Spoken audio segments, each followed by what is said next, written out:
ഈ വീഡിയോ കണ്ടു കഴിയുമ്പോഴത്തേക്ക് നിങ്ങളുടെ കയ്യിൽ ഒരു ടൂൾ ഉണ്ടായിരിക്കും. ഏതൊരു സ്റ്റോക്ക് മാർക്കറ്റിലുള്ള ഏതൊരു സ്റ്റോക്ക് എടുത്തു വെച്ചിട്ട് ആ കമ്പനിയുടെ ഫുൾ ഫണ്ടമെന്റൽ അനാലിസിസിന്റെ ഒരു റിപ്പോർട്ട് നിങ്ങൾക്ക് ഉണ്ടാക്കി തരുന്ന ഒരു ടൂൾ. ഈ സ്റ്റോക്ക് മാർക്കറ്റിനെ പറ്റിയും ഒരു കമ്പനി അനലൈസ് ചെയ്യുന്നത് എങ്ങനെയാണ് എന്നൊന്നും അറിയാത്ത ഏതൊരു സാധാരണക്കാരനും 2-3 ക്ലിക്കിൽ ഒരു പുസ്തകം വായിക്കുന്ന പോലെ, ഒരു സ്റ്റോറി വായിക്കുന്നത് പോലെ വായിച്ചെടുക്കാൻ പറ്റുന്ന ഒരു റിപ്പോർട്ട് ഉണ്ടാക്കി തരുന്ന ഒരു ടൂൾ. ഞാൻ 2 സ്റ്റോക്സ് ഇതേപോലെ ഈ ടൂൾ വെച്ച് റൺ ചെയ്ത് ഞാൻ കാണിക്കാം. ആ റിപ്പോർട്ടുകളാണ് നിങ്ങളിപ്പോൾ സ്ക്രീനിൽ കാണുന്നത്. ഈ റിപ്പോർട്ട് നമുക്ക് എന്ത് പറഞ്ഞു തരും എന്ന് ആദ്യം തന്നെ മനസ്സിലാവാനായിട്ട് ഞാൻ ചെറിയൊരു ഗ്ലാൻസ് പറയാം. ഞാൻ അവിടെ റൺ ചെയ്ത് നോക്കിയ ഒരു കമ്പനിയുടെ PE റേഷ്യോ എന്ന് പറയുന്നത് 663 ആണ്. ഒബ്വിയസ്ലി PE റേഷ്യോ എന്താണ് എന്ന് നമുക്കറിയില്ല. നമ്മൾ സ്ഥിരം കേൾക്കാറുണ്ട് ഈ PE റേഷ്യോ എന്ന് പറയുന്നത് ഒരുപാട് കൂടുതലാവാൻ പാടില്ല എന്ന് മാത്രം കേട്ടിട്ടുണ്ട്. പക്ഷേ എന്താണ് ഈ PE റേഷ്യോ ഒന്നും നമുക്കറിയില്ല. നോ പ്രോബ്ലം, ഈ റിപ്പോർട്ട് നമുക്ക് അതും ക്വിക്കായിട്ട് പറഞ്ഞു തരും. ഒരു കമ്പനി ₹1 ഏൺ ചെയ്യണമെങ്കിൽ ഒരു ഇൻവെസ്റ്റർ അതിനുവേണ്ടി പേ ചെയ്യേണ്ട പൈസ എത്രയാണ് എന്നാണ് പറയുന്നത്. അപ്പോൾ ഇവിടെ 663 ആവുന്ന സമയത്ത് ആ കമ്പനിക്ക്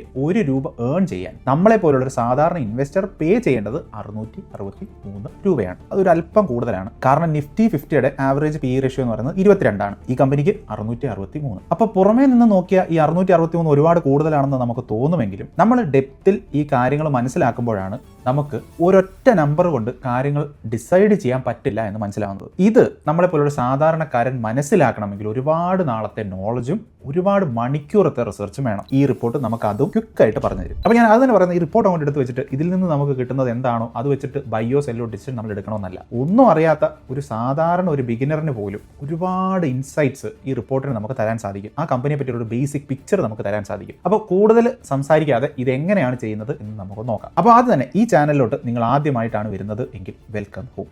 ഇവിടെ ഓൾറെഡി ഉള്ള ആളുകൾക്ക് വെൽക്കം ബാക്ക്. നമ്മളെ പോലുള്ള സാധാരണ ആളുകളുടെ ഫിനാൻസും ലൈഫും ബെറ്റർ ആകുന്ന തരത്തിലുള്ള വീഡിയോസാണ് ഇവിടെ നമ്മൾ ചെയ്യാൻ ശ്രമിക്കുന്നത്. ലക്ഷക്കണക്കിന് വീഡിയോസിനിടയിൽ എന്നെ ഇനി നിങ്ങൾക്ക് മിസ്സായി പോകാതിരിക്കാനായിട്ട് സബ്സ്ക്രൈബ് ചെയ്യുന്ന കാര്യം ഇപ്പം തന്നെ കൺസിഡർ ചെയ്യുക. അപ്പോൾ നമുക്ക് ടോപ്പിക്കിലോട്ട് കിടക്കാം. അപ്പോൾ വെറും 3 സ്റ്റെപ്പ് മാത്രമാണ് നമുക്കിവിടെ ചെയ്യേണ്ടതായിട്ട് വരുന്നത്. സ്റ്റെപ്പ് 1, നിങ്ങൾ ഈ കാണുന്ന പ്രോംപ്റ്റ് കോപ്പി ചെയ്യുക. ഈ പ്രോംപ്റ്റ് നിങ്ങൾക്ക് ആവശ്യമുണ്ട് എങ്കിൽ നിങ്ങൾക്ക് ഇത് ഫ്രീ ആയിട്ട് അവൈലബിൾ ആണ്. ഡിസ്ക്രിപ്ഷനിൽ ഞാൻ ഒരു ലിങ്ക് കൊടുത്തിട്ടുണ്ട്. ആ ലിങ്കിൽ ക്ലിക്ക് ചെയ്ത് നിങ്ങളുടെ പേരും മെയിൽ ID മാത്രം കൊടുത്താൽ മതിയാകും. നിങ്ങളുടെ മെയിലിലേക്ക് ഈ പ്രോംപ്റ്റിന്റെ ഫുൾ ഡോക്യുമെന്റ് ഞാൻ അയച്ചു തരുന്നതായിരിക്കും. എനിവേ, ആ പ്രോംപ്റ്റ് ആദ്യം കോപ്പി ചെയ്യുക. സ്റ്റെപ്പ് 2, ക്ലോഡിൽ പോയി പേസ്റ്റ് ചെയ്യുക, എൻ്റർ അടിക്കുക. അപ്പോൾ ക്ലോഡ് അപ്പോൾ തന്നെ നിങ്ങളോട് 2 ചോദ്യങ്ങൾ ചോദിക്കും.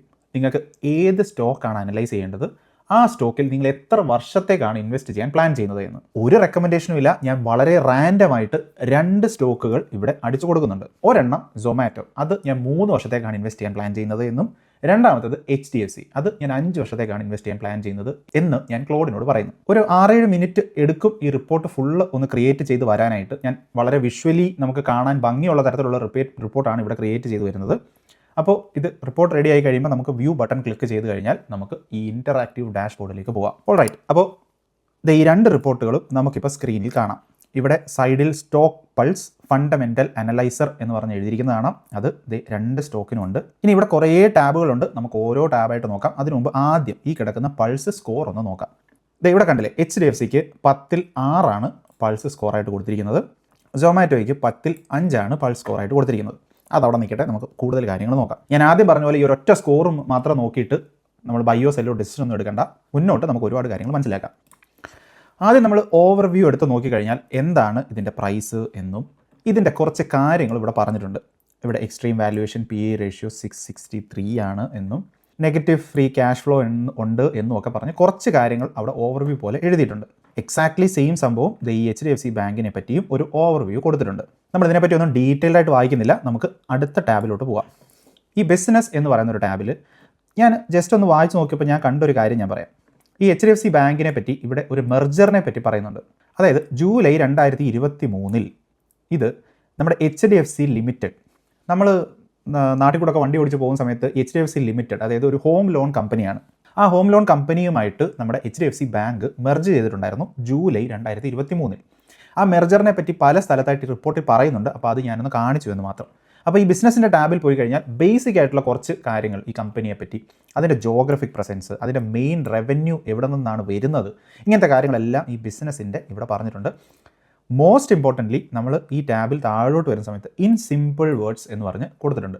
നമ്മൾ ഈ സൈഡിൽ കിടക്കുന്ന എല്ലാ ടാബിലും നമ്മൾ ഈ ഇൻ സിമ്പിൾ വേർഡ്സ് ആണ് കൂടുതലായിട്ട് വായിക്കാൻ പോകുന്നത്. അത് നമ്മളെ പോലുള്ള സാധാരണക്കാർക്ക് പെട്ടെന്ന് മനസ്സിലാവുന്ന പോലെയാണ് പറഞ്ഞു തന്നിരിക്കുന്നത്. ഇവിടെ പറഞ്ഞിട്ടുണ്ട്, think of HDFC bank like biggest money store in India. ഇന്ത്യയിലെ തന്നെ ഏറ്റവും വലിയ മണി സ്റ്റോർ ആയിട്ട് വേണമെങ്കിൽ നമുക്ക് HDFC ബാങ്കിനെ കൺസിഡർ ചെയ്യാം.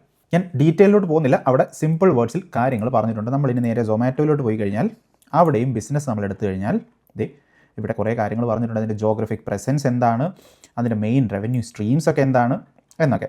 ഈ സൊമാറ്റോ എന്ന് പറയുന്നത് ശരിക്കും എറ്റേണൽ ലിമിറ്റഡ് എന്ന് പറയുന്നൊരു കമ്പനിയാണ്. അവർക്ക് തന്നെ സൊമാറ്റോയും ഉണ്ട്, ബ്ലിങ്കിറ്റും ഉണ്ട്. ബ്ലിങ്കിറ്റ് എന്ന് പറഞ്ഞാൽ ഇവിടെ പറഞ്ഞിട്ടുണ്ട് ഡെലിവേഴ്സ് ഗ്രോസറീസ്. സൊമാറ്റോ എന്താണ്? ഓർഡർ ഫുഡ്, നമുക്ക് ഫുഡാണ് ഡെലിവർ ചെയ്തു തരുന്നത്. ആ കമ്പനിയെ പറ്റിയുള്ളൊരു ബിസിനസ്സിൻ്റെ ഒരു ഓവർവ്യൂ നമുക്ക് ഇവിടെ കയറി വായിക്കാം. അതിനുശേഷം നമ്മൾ തൊട്ട് താഴെ വാല്യുവേഷൻ ടാബിലേക്ക് പോവാണ്. നമുക്ക് ആദ്യം സൊമാറ്റോ, അത് കഴിഞ്ഞിട്ട് HDFC, അങ്ങനെ നമുക്ക് നോക്കാം. ഇവിടുത്തെ താഴോട്ട് വന്നു കഴിഞ്ഞാൽ PE റേഷ്യോ നമ്മൾ നേരത്തെ പറഞ്ഞ 663 ഇവിടെ കിടപ്പുണ്ട്. പിന്നെ PB റേഷ്യോ, എബിറ്റ, ഇങ്ങനത്തെ ഡിവിഡൻഡ് ഈൽഡ്, ഇങ്ങനത്തെ കാര്യങ്ങളെല്ലാം ഇവിടെ പറഞ്ഞിട്ടുണ്ട്. അതിൽ നിന്ന് നമുക്ക് കിട്ടുന്ന റീഡിങ് എന്താണ് എന്നും പറയുന്നുണ്ട്. റിച്ച്, ഫെയർ, റിച്ച് എന്നൊക്കെ പറഞ്ഞ് കൊടുത്തിട്ടുണ്ട്. നമ്മൾ ഇവിടെ ഒന്നും കൂടുതൽ സമയം സ്പെൻഡ് ചെയ്യുന്നില്ല. നമ്മൾ നേരെ താഴെ വന്നിട്ട് ഇൻ സിമ്പിൾ വേർഡ്സ് എന്താണെന്ന് നോക്കാം. അപ്പോൾ ഇത്രയും വാല്യുവേഷൻ നമ്പേഴ്സിൽ നിന്നും വളരെ സിമ്പിളായിട്ട് നമുക്ക് മനസ്സിലാവുന്ന കാര്യം എന്താണെന്ന് ഇവിടെ പറഞ്ഞിട്ടുണ്ട്. Imagine you want to buy a samosa shop that earns, ഒരു വർഷം 1 ലക്ഷം രൂപ ഏൺ ചെയ്യുന്ന ഒരു സമോസ ഷോപ്പ് നമുക്ക് വാങ്ങിക്കണം. ഓണർ നമ്മളോട് ചോദിക്കുന്നത് 6.6 കോടി രൂപയാണ്. അപ്പോൾ ഇപ്പോഴത്തെ കറന്റ് പ്രൈസിൽ ഈ സ്റ്റോക്ക് നമുക്ക് വാങ്ങിക്കുമ്പോൾ അങ്ങനെ ഒരു ഫീലിംഗ് ആണ് ഉണ്ടാകുന്നത് എന്നാണ് ഇവിടെ പറയുന്നത്. അപ്പോൾ ഇവിടെ നിന്ന് നമുക്ക് മനസ്സിലാവുന്നത് എന്താണ്? ഈ സ്റ്റോക്ക് ഇപ്പോൾ ഒരല്പം ഓവർ വാല്യൂഡ് ആണ് എന്നാണ് നമ്മുടെ അടുത്ത് ഈ റിപ്പോർട്ട് പറഞ്ഞു തരുന്നത്. പെട്ടെന്ന് ഡിസിഷൻ എടുക്കാൻ വരട്ടെ, മുന്നോട്ട് നമുക്ക് ഒരുപാട് കാര്യങ്ങൾ കാണാനുണ്ട്. അപ്പോൾ നമുക്ക് ഇനി HDFCയുടെ കാര്യം ഒന്ന് നോക്കാം. HDFCയുടെ ടാബിലേക്ക് പോയി നമ്മൾ വാല്യുവേഷൻ എടുത്ത് നോക്കുന്നു. അവിടെ ഇതേപോലെ PE റേഷ്യോ ഉണ്ട്. ഹിസ്റ്ററി വെച്ച് കമ്പയർ ചെയ്ത് നോക്കിയാൽ ഇപ്പോൾ ചീപ്പാണ്. PB റേഷ്യോ ഇവിടെ കൊടുത്തിട്ടുണ്ട്. PEG റേഷ്യോ റീസണബിൾ ആണ് എന്ന് പറയുന്നുണ്ട്. അതിനുശേഷം നമ്മൾ താഴെ വന്നിട്ട് ഇവിടെ നോക്കുമ്പോൾ എന്താണ്? Under valued versus it's on history. ഇതിൻ്റെ മുമ്പിലത്തെ കാലഘട്ടം നമ്മൾ കൺസിഡർ ചെയ്ത് നോക്കിയാൽ ഇപ്പോൾ അത് അണ്ടർ വാല്യൂഡ് ആണ് എന്നാണ് പറയുന്നത്. അവിടെ സിമ്പിൾ വേർഡ്സിൽ നമുക്ക് മനസ്സിലാവുന്ന പോലെ ഒരു മെറ്റഫർ പറഞ്ഞിട്ടുണ്ട്. HDFC ബാങ്ക് എന്ന് പറയുന്നത് ഒരു ഫേമസ് ബിരിയാണി റെസ്റ്റോറൻ്റ് ആണ് എന്ന് കരുതുക. ഒരു പ്ലേറ്റ് ബിരിയാണിക്ക് നമ്മൾ സാധാരണ പേ ചെയ്തുകൊണ്ടിരുന്നത് 300 രൂപയാണ്. പക്ഷേ ഇപ്പോൾ അത് റീസെൻ്റ് ആയിട്ട് ഒരു ബിഗർ കിച്ചണും കൂടെ ഓപ്പൺ ആക്കി അവർ വളരെ ഫെയർ ആയിട്ടുള്ള ഒരു പ്ലേറ്റ് ബിരിയാണിക്ക് ഇപ്പോൾ 200 രൂപയെ നമ്മളെ ഇന്ന് ചാർജ് ചെയ്യുന്നുള്ളൂ. സെയിം ക്വാളിറ്റി ബിരിയാണി നമുക്ക് കിട്ടുന്നുണ്ട്, പക്ഷേ നേരത്തെക്കാളും പ്രൈസ് ലോവർ ആയിട്ടാണ് കിട്ടുന്നത്. അപ്പോൾ ഇതാണ് അണ്ടർ വാല്യൂഡ് വേഴ്സസ് ഹിസ്റ്ററി എന്നതിൻ്റെ അർത്ഥം. അതാണ് സിമ്പിൾ വേർഡ്സിൽ നമുക്ക് പറഞ്ഞു തന്നിട്ടുണ്ട്. ഇനി നമുക്ക് ഗ്രോത്തിൻ്റെ ടാബിലോട്ടൊന്ന് പോയി നോക്കാം. ഈ ഗ്രോത്തിൻ്റെ ടാബിൽ ഇവിടെ അതുണ്ടാക്കിയ റവന്യൂ പറയുന്നുണ്ട്. അതായത് financial year 2023, financial 24, financial 25 revenue ഇവിടെ കണ്ടില്ലേ, 7000 കോടി, 12000 കോടി, 20000 കോടി, ഇങ്ങനെ റവന്യൂ എൻ്റെ ഡയറക്ഷൻ മുകളിലോട്ടാണ്. പക്ഷേ ഇവിടെ തൊട്ട് താഴെ നെറ്റ് പ്രോഫിറ്റ് നമ്മളിപ്പോൾ നോക്കുന്നത് ഇറ്റേണൽ ലിമിറ്റഡ് ആണ്, അതായത് സൊമാറ്റോ. അപ്പോൾ നെറ്റ് പ്രോഫിറ്റ് എന്ന് പറയുന്നത് ഫിനാൻഷ്യൽ ഇയർ 23 ലോസ് ആയിരുന്നു. ഇത് വളരെ ചെറിയ പ്രോഫിറ്റ് ഉണ്ടാക്കുന്നുണ്ട് എന്നാണ് കാണിക്കുന്നത്. നമ്മൾ കൂടുതൽ നമ്പേഴ്സിലോട്ടൊന്നും പോകുന്നില്ല. ഇവിടെ ക്വാർട്ടർലി റവന്യൂ ഇവിടെ കൊടുത്തിട്ടുണ്ട്. നമുക്ക് താഴത്തെ ടാബിലേക്ക് പോവാം. റവന്യൂ ഈസ് ആക്സലറേറ്റിംഗ്, അതായത് റവന്യൂ കൂടിക്കൊണ്ടിരിക്കുന്നുണ്ട്, റവന്യൂ നല്ലപോലെ കൂടിക്കൊണ്ടിരിക്കുന്നുണ്ട് എന്നാണ് ഇവിടെ പറയുന്നത്. അതിന് തൊട്ട് താഴെ അവർ പറയുന്നത് പ്രോഫിറ്റ് ഫെൽ 30%, അതായത് റവന്യൂ നല്ലപോലെ കൂടുന്നുണ്ടെങ്കിലും അതിൻ്റെ പ്രോഫിറ്റ് 30%ലേക്ക് കുറഞ്ഞിട്ടുണ്ട്. അതിൻ്റെ കാരണം എന്താണ്? ഈ കമ്പനി ഇപ്പോൾ കൂടുതൽ ഇൻവെസ്റ്റ് ചെയ്യുന്നത് അതിൻ്റെ ഗ്രോത്തിന് വേണ്ടിയിട്ടാണ് എന്നാണ്. ഇനി നമുക്ക് സിമ്പിൾ വേർഡ്സിൽ താഴെ പറഞ്ഞിരുന്ന കാര്യം ഒന്ന് നോക്കാം. നല്ലപോലെ പണം സ്പെൻഡ് ചെയ്ത് ഇൻവെസ്റ്റ് ചെയ്തിട്ട് ഇപ്പോൾ റവന്യൂവിൻ്റെ ഒരു സ്കോർ കാർഡ് എന്ന് പറയുന്നത് A+ ആണ് എങ്കിൽ പോലും അതിൻ്റെ പ്രോഫിറ്റിൻ്റെ സ്കോർ കാർഡ് C ആണ് എന്നാണ് ഇവിടെ പറയുന്നത്. കാരണം എന്താണ്? Because the company is spending every rupee it earn to build Blinkit. ആ ബ്ലിങ്കിറ്റ് ബിൽഡ് ചെയ്യാനായിട്ടാണ് ഇവർ കൂടുതൽ പണം ഇപ്പോൾ സ്പെൻഡ് ചെയ്തുകൊണ്ടിരിക്കുന്നത് എന്നാണ്. ഇനി ഞാനിപ്പോൾ ഇവിടെ പറയുന്നത് വളരെ സിമ്പിൾ വേർഡ്സിൽ മാത്രമാണ്. ഇതിൻ്റെ മുകളിലോട്ട് പോയി കഴിഞ്ഞാൽ ടെക്നിക്കലായിട്ടുള്ള കാര്യങ്ങളൊക്കെ നമുക്ക് ഇവിടുന്ന് വായിച്ചെടുക്കാം. നിങ്ങൾക്ക് അതാണ് ഇൻട്രസ്റ്റ് എങ്കിൽ നിങ്ങൾക്ക് അതും വായിച്ച് നോക്കാം. അതും ഇവിടെയുണ്ട്, സിമ്പിൾ വേർഡ്സിൽ പറയുന്ന കാര്യങ്ങളും ഇവിടെയുണ്ട്. ഇനി നമുക്ക് HDFCയുടെ കാര്യം കയറി നോക്കിക്കഴിഞ്ഞാൽ HDFCയുടെ ഗ്രോത്തിൻ്റെ കാര്യം എടുത്ത് നോക്കിക്കഴിഞ്ഞാൽ ഇവിടെയും നമ്പേഴ്സൊക്കെ ഉണ്ട്. റവന്യൂവിൻ്റെ ഡീറ്റെയിൽസ് എല്ലാം കൊടുത്തിട്ടുണ്ട്.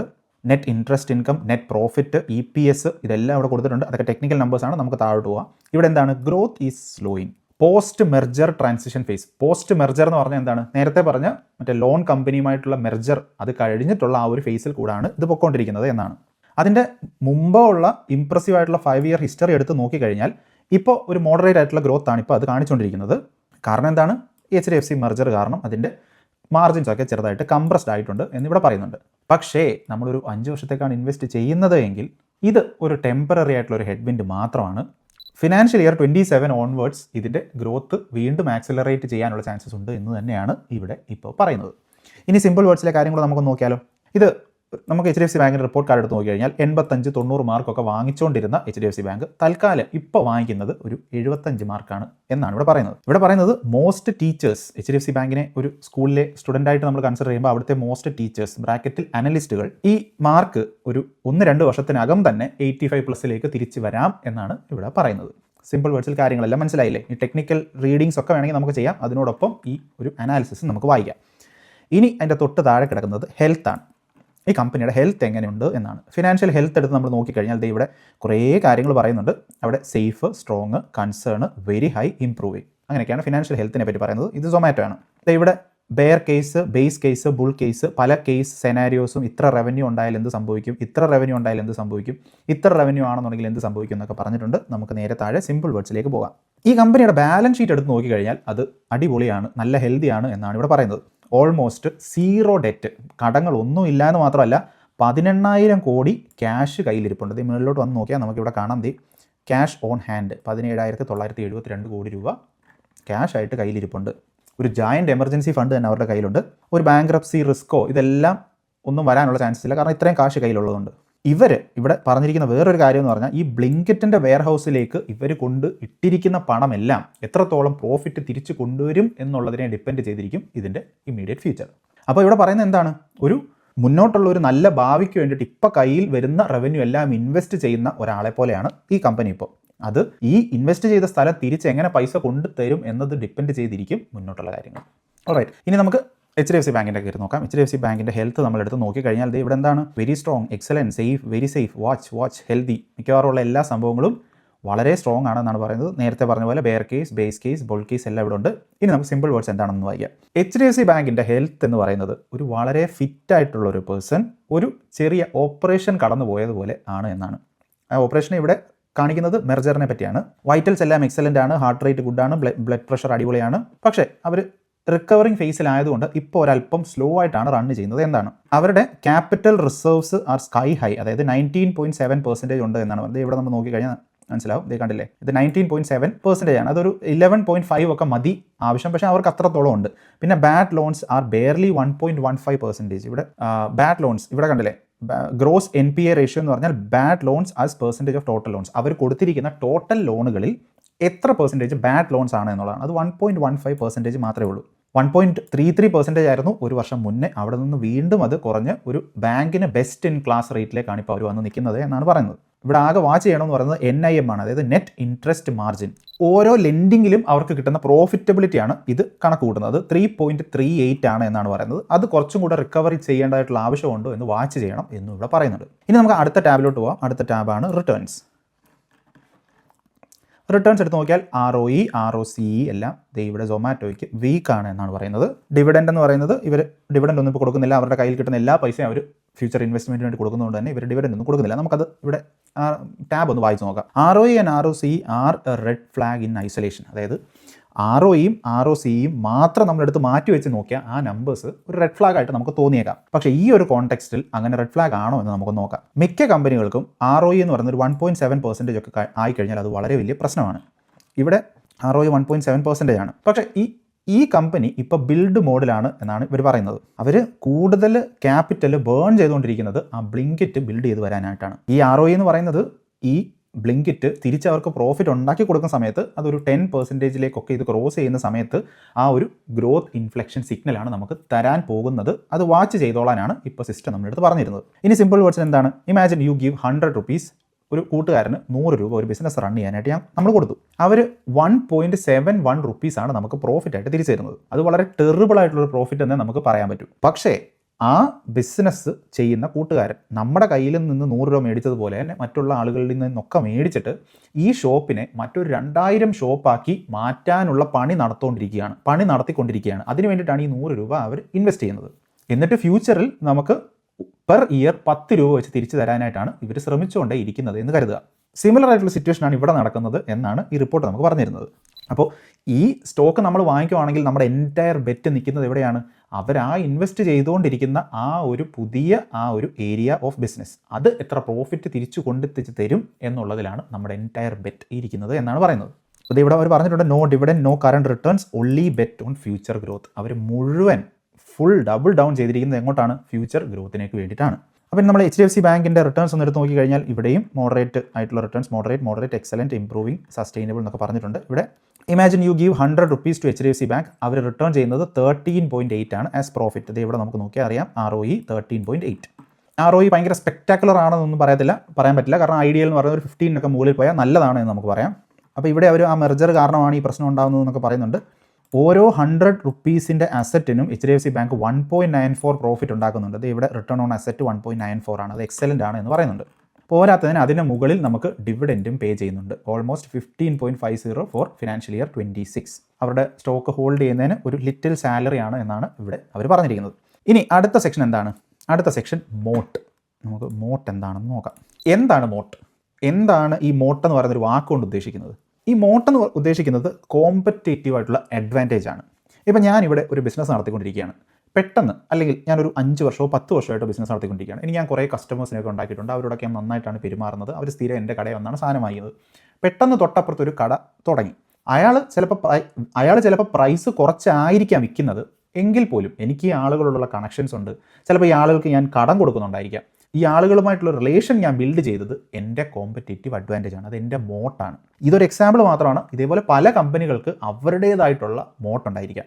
ആ മോട്ടിനെ പറ്റിയാണ് ഇവിടെ പറയുന്നത്. ഇവിടെ എന്താണ്? ഇവിടെ സൊമാറ്റോയെ പറ്റിയാണ് പറയുന്നത്. ഇവിടെ ബ്രാൻഡ് പവർ എന്ന് പറഞ്ഞാൽ സൊമാറ്റോ ഇന്ത്യയിൽ വളരെ ടോപ്പാണ്. ഇവിടെ സ്കോർ കൊടുത്തിട്ടുണ്ട് ഓരോ മോട്ടിനും. സ്വിച്ചിങ് കോസ്റ്റ്, അതായത് സൊമാറ്റോ ഉപയോഗിച്ചുകൊണ്ടിരിക്കുന്ന ഒരാൾക്ക് പെട്ടെന്ന് വേറെ എന്തെങ്കിലുമൊക്കെ ആയി മാറണമെന്നുണ്ടെങ്കിൽ അതിന് കോസ്റ്റ് കൊടുക്കേണ്ടതായിട്ട് വരുമോ, അതല്ലെങ്കിൽ അതിന് അവർ എന്താണ് വേണ്ട എന്ന് വെക്കേണ്ടതായിട്ട് വരുന്നത്. അതിൻ്റെ സ്കോർ 1.5 ആയിട്ടാണ് കൊടുത്തിരിക്കുന്നത്. നെറ്റ്വർക്ക് എഫക്ട്സ്, കോസ്റ്റ് അഡ്വാൻറ്റേജ്, ഇങ്ങനെ പല കാര്യങ്ങൾ പറഞ്ഞിട്ട് moat narrow to wide moat out of 14 10.5 ആണ് സ്കോർ കിട്ടിയിരിക്കുന്നത്. ഇവിടെ ഹെഡ് വിൻഡും ടെയിൽ വിൻഡും അവർക്ക് പോസിറ്റീവായിട്ട് വരുന്ന എന്തൊക്കെയാണ്, നെഗറ്റീവായിട്ട് വരുന്ന എന്തൊക്കെയാണ് എന്നുള്ളത് ലിസ്റ്റ് ചെയ്ത് പറഞ്ഞിട്ടുണ്ട്. ഇവിടെ പറഞ്ഞിട്ടുണ്ട്, ഇവിടെ സിമ്പിൾ വേർഡ്സിൽ മോട്ട് അത്യാവശ്യം സ്ട്രോങ്ങർ ആണെന്ന് പറഞ്ഞിട്ടുണ്ട്. റൈവൽസിനൊക്കെ വന്നിട്ട് അവരുടെ കസ്റ്റമേഴ്സിനെ സ്റ്റീൽ ചെയ്യുക എന്ന് പറയുന്നത് അത്ര എളുപ്പമല്ല. അതാണ് ഇവരുടെ ഏറ്റവും വലിയ മോട്ട്. അതേപോലെ തന്നെ ഇവിടെ പറഞ്ഞിട്ടുണ്ട് Zomato's moat is solid but not unbeatable.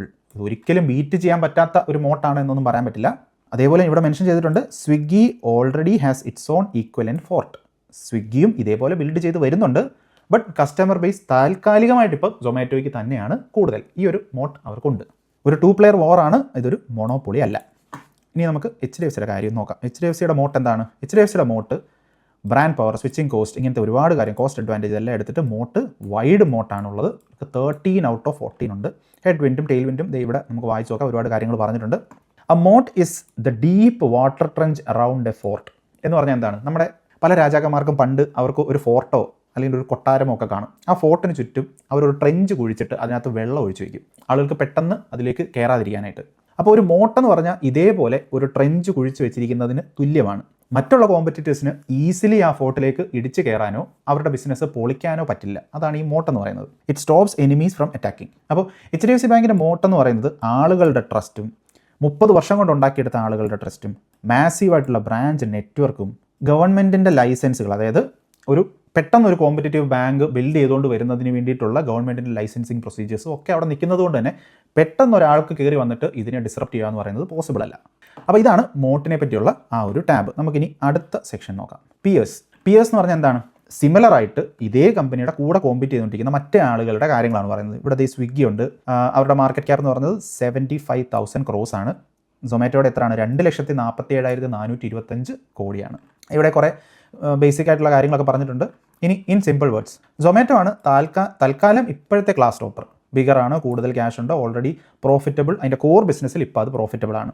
Alright. അപ്പോൾ ഇവിടെ പറഞ്ഞിരിക്കുന്നത് പിയർ സ്റ്റാൻഡിങ്ങിൽ അത് leading in Indian food tech and quick commerce, അങ്ങനെയാണ് ഇവിടെ പറഞ്ഞിരിക്കുന്നത്. ഇനി HDFCയുടെ കാര്യം നമ്മളെടുത്ത് നോക്കിക്കഴിഞ്ഞാൽ പിയേഴ്സ് ആരൊക്കെയാണ്?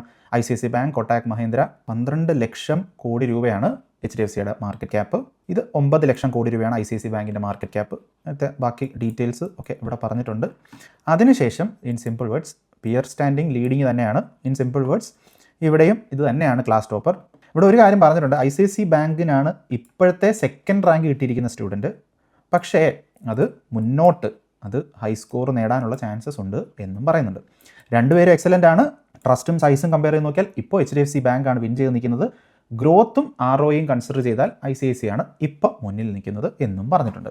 ഇനി അടുത്ത സെക്ഷനിലാണ് ഓണേഴ്സ്, അതായത് ഇത് ഓൺ ചെയ്യുന്ന ആളുകളെ പറ്റിയുള്ള കാര്യമാണ്. Promoters, low promoters, FI, stables, light. ഇപ്പോൾ ഇവിടെ ട്രസ്റ്റിൻ്റെ ഒരു സ്കോർ കൊടുത്തിരിക്കുന്നത് 5.5 ഔട്ട് ഓഫ് 8 ആണ്. അതെന്താണെന്ന് നമുക്ക് നോക്കാം.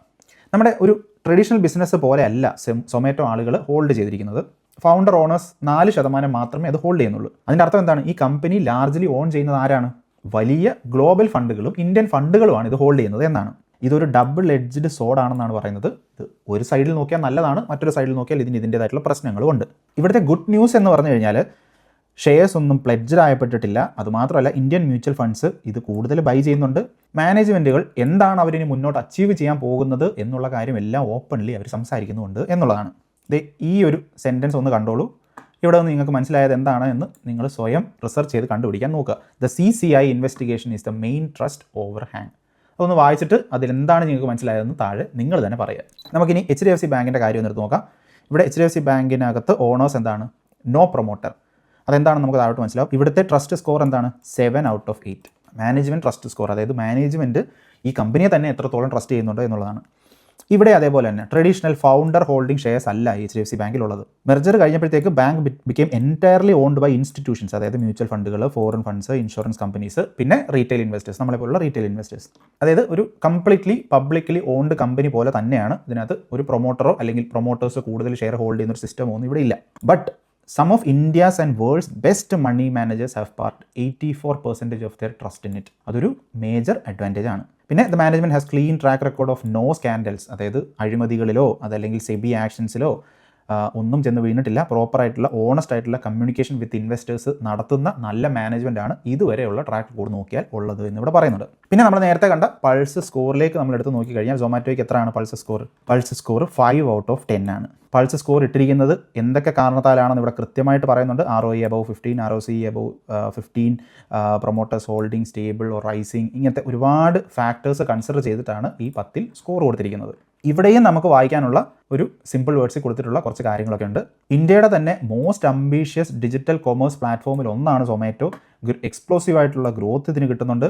ഇതെല്ലാം പറഞ്ഞതിന് ശേഷം അവസാനം പറയുന്നത് the one thing to watch every quarter. ഓരോ ക്വാർട്ടറിൽ നമ്മൾ വാച്ച് ചെയ്യേണ്ടത് ബ്ലിങ്കിറ്റിൻ്റെ എബിറ്റ മാർജിൻ പ്രോഗ്രസ് മാത്രമാണ്. അതായത് ഇവർ ഇൻവെസ്റ്റ് ചെയ്തിരിക്കുന്ന ആ ബ്ലിങ്കിറ്റിൻ്റെ ഗ്രോത്ത് എന്താണ് എന്നാണ് നമ്മൾ ക്ലോസ്ലി വാച്ച് ചെയ്യേണ്ടത് എന്നാണ്. ഇവിടെ നമ്മൾ ശ്രദ്ധിക്കേണ്ട ഒരു കാര്യം, ഞാൻ ക്ലോഡിനോട് ആദ്യം പറഞ്ഞത് തന്നെ സൊമാറ്റോ 3 വർഷം എന്നുള്ളതാണ്. 3 വർഷം ഇൻവെസ്റ്റ് ചെയ്യുമ്പോൾ എന്താകും എന്നുള്ളതാണ് ഞാൻ ചോദിച്ചത്. ആ ഒരു ടൈം പീരീഡ് വളരെ കുറവാണ് എന്നുള്ളത് നിങ്ങളൊന്ന് മനസ്സിൽ വയ്ക്കുക. ഇനി HDFC ബാങ്കിൻ്റെ കാര്യം എടുത്ത് നോക്കിയാൽ എന്താണ്? ഇവിടുത്തെ പൾസ് സ്കോർ 6/10 ആണ്. മോഡറേറ്റ് ആയിട്ടുള്ള ഫണ്ടമെൻറ്റൽസ് ഉണ്ട് എന്നും ഇവിടെ ഓരോ കാര്യങ്ങളിൽ അവർ സ്കോർ ചെയ്തിട്ടുണ്ട്. ഈ സ്കോർ ചെയ്തിരിക്കുന്നതും അപ്പുറത്ത് സ്കോർ ചെയ്തിരിക്കുന്നതും ചെറിയ വ്യത്യാസം ഉള്ളതിൻ്റെ കാരണം ഇത് ഒരു ബാങ്ക് ആയതുകൊണ്ടും അതൊരു കൊമേഴ്സ് പ്ലാറ്റ്ഫോം ആയതുകൊണ്ടുമാണ്. ഇനി നമ്മൾ താഴെ വന്നിട്ട് whole story in simple words എടുത്ത് നോക്കി കഴിഞ്ഞാൽ ഏറ്റവും റിലയബിൾ ആയിട്ടുള്ള, ഇന്ത്യയിലെ ഏറ്റവും റിലയബിൾ ആയിട്ടുള്ള ഒരു സ്കൂൾ സ്റ്റുഡൻ്റ് ആയിട്ട് വേണമെങ്കിൽ നമുക്ക് HDFCയെ പറയാം. കഴിഞ്ഞ 30 വർഷത്തിൽ ഒരു സബ്ജക്റ്റ് പോലും ഇത് ഫെയിൽ ആയിട്ടില്ല. ആകെ അടുത്ത ഒരു 5 വർഷത്തേക്ക് ഇൻവെസ്റ്റ് ചെയ്യുന്ന ആളുകൾ ചോദിക്കേണ്ട ഒരു ചോദ്യം എന്താണെന്ന് ഇവിടെ പറഞ്ഞിട്ടുണ്ട്. ഇന്ത്യ മുന്നോട്ട് കൂടുതൽ ഗ്രോ ചെയ്യും. കൂടുതൽ ഹോം ലോൺസും കൂടുതൽ കാർ ലോൺസും കൂടുതൽ ബാങ്ക് അക്കൗണ്ടും ഒക്കെ ഇന്ത്യയിൽ ആളുകൾക്ക് ആവശ്യമുണ്ടാകും എന്ന് നിങ്ങൾ വിശ്വസിക്കുന്നുണ്ടോ? അത് യെസ് ആണ് എങ്കിൽ HDFC ബാങ്ക് ഒരു biggest and most trusted private lender ആണ് എന്നിവിടെ പറയുന്നു. ഒരേ ഒരു കാര്യം വാച്ച് ചെയ്യേണ്ടത് എന്താണ്? NIM recovery. നമ്മൾ നേരത്തെ അത് പറഞ്ഞപ്പോൾ സംസാരിച്ചു. മാർജിൻസ് ഫിനാൻഷ്യൽ ഇയർ 27 കൂടി മാർജിൻസ് ഇംപ്രൂവ് ആവുകയാണ് എന്നുണ്ടെങ്കിൽ സ്റ്റോക്കുകൾ മീനിങ് അപ്വേർഡ് ആയിട്ടുള്ള ഗ്രോത്ത് കാണിക്കാനുള്ള ചാൻസസ് ഉണ്ട് എന്നും ഈ റിപ്പോർട്ടിൽ പറയുന്നു. അപ്പോൾ ഇത് വളരെ സിമ്പിളായിട്ട് ആർക്കും വായിച്ച് മനസ്സിലാക്കാൻ പറ്റുന്ന രീതിയിലാണ്, വളരെ സിസ്റ്റമാറ്റിക് ആയിട്ടാണ് ഈ റിപ്പോർട്ട് നമുക്ക് ഈ കാര്യങ്ങൾ പറഞ്ഞു തരുന്നത്. ഓൾറൈറ്റ്, അപ്പോൾ ഇത്രയും കാര്യങ്ങൾ അറിഞ്ഞതുകൊണ്ട് നമുക്ക് പ്രാക്ടിക്കലി എന്ത് ചെയ്യാൻ സാധിക്കും? അപ്പോൾ ഞാൻ ആദ്യം പറഞ്ഞ പോലെ ഏതൊരു ബിഗിനറിനും ഇതിനെപ്പറ്റി വലിയ അറിവൊന്നും ഇല്ലാത്തവർക്ക് പോലും ഒരു ബേസിക് ഐഡിയ ആദ്യം തന്നെ കിട്ടും. നമ്മളെല്ലാവരും ഒരു സ്റ്റോക്ക് വാങ്ങിക്കാൻ പോകുന്ന സമയത്ത് നമുക്ക് എല്ലാവർക്കും ഓരോ റീസൺ ഉണ്ടായിരിക്കും. ചിലപ്പോൾ നമ്മൾ യൂട്യൂബിൽ റാൻഡമായിട്ട് ഏതെങ്കിലും ഒരു അഫീച്ചർ ചെയ്യാൻ പറയുന്നത് കേട്ടിട്ടായിരിക്കാം വാങ്ങിക്കാൻ പോകുന്നത്. അതല്ലെങ്കിൽ ഏതെങ്കിലും ഒരു കൂട്ടുകാരനോ എന്തെങ്കിലും കാരണത്താലായിരിക്കും നമ്മൾ വാങ്ങിക്കാൻ പോകുന്നത്. നമുക്ക് ബേസിക് ആയിട്ടുള്ള ഫണ്ടമെൻ്റൽ ഐഡിയാസ് ഇല്ലായിരിക്കാം. അങ്ങനെ ഉള്ള ഒരാൾക്ക് പോലും ഇത് വെറുതെ ഒന്ന് നമ്മൾ ഉപയോഗിച്ച് കഴിഞ്ഞാൽ നമുക്ക് ഒരുപാട് ഐഡിയാസ് കിട്ടും. ഇപ്പോൾ സൊമാറ്റോ പറ്റി, HDFCയെ പറ്റി നിങ്ങൾ ഒരുപാട് കാര്യങ്ങൾ പഠിച്ചില്ലേ? അപ്പോൾ നമ്മൾ പലപ്പോഴും കൂടുതൽ പണം നഷ്ടമാക്കുന്നത് ബാഡ് ആയിട്ടുള്ള കമ്പനിയിൽ ഇൻവെസ്റ്റ് ചെയ്യുന്നതുകൊണ്ടല്ല. നല്ല കമ്പനിയിലായിരിക്കും ചിലപ്പോൾ നമ്മൾ ഇൻവെസ്റ്റ് ചെയ്യുന്നത്. പക്ഷേ ആ കമ്പനിയുടെ പ്രൈസ് താഴോട്ടൊക്കെ പോകുന്ന സമയത്ത് ചിലപ്പോൾ നമ്മൾ പാനിക്കായിട്ട് നമ്മൾ സെല്ല് ചെയ്യും. പാനിക്കായിട്ട് സെല്ല് ചെയ്യുന്നതിൻ്റെ കാരണം എന്താണ്? നമുക്ക് ഫണ്ടമെൻ്റൽ ആയിട്ടുള്ള കാര്യങ്ങൾ അറിയില്ല എന്നുള്ളത് തന്നെ. പലപ്പോഴും പി റേഷ്യോയെ പറ്റി, പി റേഷ്യോ ഇങ്ങനെ ആയിരിക്കണം അങ്ങനെ ആയിരിക്കണം എന്നൊക്കെ ആളുകൾ പറഞ്ഞു തരും. ROE ഇങ്ങനെ ആയിരിക്കണം അങ്ങനെ ആയിരിക്കണം എന്നൊക്കെ ആളുകൾ പറഞ്ഞു തരും. ഈ നമ്പേഴ്സ് നമ്മൾ അബ്സല്യൂട്ടായിട്ട് എടുത്തിട്ട് പോയി കമ്പയർ ചെയ്ത് നോക്കുമ്പോൾ നമ്മൾ വിചാരിക്കും, ഈ കമ്പനി മോശമായി വരികയാണ്, നമുക്ക് വിറ്റേക്കാം, ഇപ്പോൾ വിറ്റാൽ കുറച്ചെങ്കിലും പൈസ കിട്ടും. ഈ തരത്തിലുള്ള തെറ്റായിട്ടുള്ള പാനിക് സെല്ലിങ് നമ്മൾ നടത്തും. ഒരു കമ്പനിയുടെ ഒരു ഹോൾ കോണ്ടെക്സ്റ്റ് മനസ്സിലാക്കുമ്പോഴാണ് അതിൻ്റെ നമ്പേഴ്സ്, അതല്ലെങ്കിൽ അതിൻ്റെ ഫിനാൻഷ്യൽ വാല്യൂസ് എന്തുകൊണ്ടാണ് അങ്ങനെ മാറുന്നത് എന്ന് നമുക്ക് കൂടുതൽ മനസ്സിലാവുന്നത്. അപ്പോൾ ഞാൻ നേരത്തെ പറഞ്ഞ പോലെ ഈ ടൂൾ എന്ന് പറയുന്നത് ഒരു വെറും സെല്ലോ ബയോ റെക്കമെൻഡേഷൻ ഒന്നുമല്ല. ഒരു AIക്കും നമുക്ക് അങ്ങനെ പറഞ്ഞു തരാനൊന്നും സാധിക്കില്ല. ഇതിനെ സിമ്പിളായിട്ട് ഒരു റിസർച്ച് ആക്സലറേറ്റർ ആയിട്ട് മാത്രം കാണുക. അതായത് നമ്മൾ 4-5 മണിക്കൂറോ അതല്ലെങ്കിൽ ദിവസങ്ങളോ ആഴ്ചകളോ എടുത്ത് ചെയ്യുന്ന ആ ഒരു റിസർച്ച് 5 മിനിറ്റ് കൊണ്ട് നമുക്ക് സിമ്പിളായിട്ട് വായിച്ചെടുക്കാൻ പറ്റുന്ന രീതിയിൽ അത് തരുന്നു. നമ്മുടെ റിസർച്ചിനെ ആക്സലറേറ്റ് ചെയ്യാൻ ഹെൽപ്പ് ചെയ്യുന്ന ഒരു സാധനമാണ്. അതിനുശേഷം ബയോസെല്ലോ ഡിസിഷൻ എടുക്കേണ്ടത് ആരാണ്? നിങ്ങൾ തന്നെയാണ്. ഈ റിപ്പോർട്ട് എടുത്ത് വെക്കുക, NSCയുടെ BSCയുടെ ഡാറ്റ എടുത്ത് വെക്കുക, മറ്റുള്ള ന്യൂസുകൾ വായിക്കാൻ പറ്റുമെങ്കിൽ അതും കൂടെ വായിക്കുക. ഇവിടെ നിന്ന് നമ്മൾ പഠിച്ച കാര്യങ്ങളുടെയും വായിച്ച കാര്യങ്ങളുടെ ലെജിറ്റമസി നമ്മൾ സ്വയം ചെക്ക് ചെയ്യുക. ഇങ്ങനെ പതിയെ നമുക്ക് കൂടുതൽ കോൺഫിഡൻസ് ബിൽഡ് ചെയ്യാൻ പറ്റും. അങ്ങനെ നമ്മൾ ഇൻവെസ്റ്റ് ചെയ്യുന്ന സമയത്ത് ഒരാളും വന്ന് നമ്മുടെ അടുത്ത് അതിന് ഇന്ന പ്രശ്നമുണ്ട്, ആ പ്രശ്നമുണ്ട്, ഈ പ്രശ്നമുണ്ട് എന്ന് പറയുമ്പോൾ അതിൽ നമ്മൾ കുലുങ്ങേണ്ടതായിട്ടുള്ള ആവശ്യവും വരുന്നില്ല. നിങ്ങൾ ശ്രദ്ധിച്ചിട്ടുണ്ടാവും ഈ ടൂളിൻ്റെ പേജിൻ്റെ താഴെ ഈ ഡിസ്ക്ലൈമർ വളരെ ക്ലിയർ ആയിട്ട് കൊടുത്തിട്ടുണ്ട്. അപ്പോൾ ഇത്രയേ ഉള്ളൂ ഈ വീഡിയോ. ഇനി ഒരുപാട് വെയിറ്റ് ചെയ്യേണ്ട. നിങ്ങൾക്ക് ഇതൊന്ന് ട്രൈ ചെയ്ത് നോക്കണം എന്നുണ്ടെങ്കിൽ താഴെ ലിങ്ക് ഉണ്ട്, അതിൽ ക്ലിക്ക് ചെയ്ത് നിങ്ങളുടെ പേരും ഇമെയിൽ ID അയച്ചു കൊടുത്തു കഴിഞ്ഞാൽ ഈ പ്രോംപ്റ്റ് നിങ്ങളുടെ കയ്യിലേക്ക് വരും. ഞാൻ പറഞ്ഞ 3 സ്റ്റെപ്പ് ഫോളോ ചെയ്താൽ 3 മിനിറ്റിനകം നിങ്ങൾക്ക് ഈ ഡീറ്റെയിൽഡ് ആയിട്ടുള്ള റിപ്പോർട്ട് ഏതൊരു സ്റ്റോക്കിനെ പറ്റി നിങ്ങൾക്ക് കിട്ടുന്നതായിരിക്കും. അപ്പോൾ സ്റ്റോക്ക് മാർക്കറ്റിനെ പറ്റി കൂടുതൽ പഠിക്കാനും മനസ്സിലാക്കാനും താല്പര്യമുള്ള നിങ്ങളുടെ ഏതെങ്കിലും ഒരു ഫ്രണ്ടിന് തീർച്ചയായിട്ടും നിങ്ങൾ ഈ വീഡിയോ ഷെയർ ചെയ്ത് കൊടുക്കുക. അവർക്കും ഇത് ഹെൽപ്ഫുൾ ആവട്ടെ. ആവശ്യമില്ലാത്ത തെറ്റായിട്ടുള്ള ഡിസിഷൻ അവർക്ക് എടുക്കാതിരിക്കാനും അവരുടെ കയ്യിലിരിക്കുന്ന പണം നഷ്ടമാവാതിരിക്കാനും അവരെ ഇത് ഹെൽപ്പ് ചെയ്യും. അപ്പോൾ അടുത്ത വീഡിയോ കാണാം.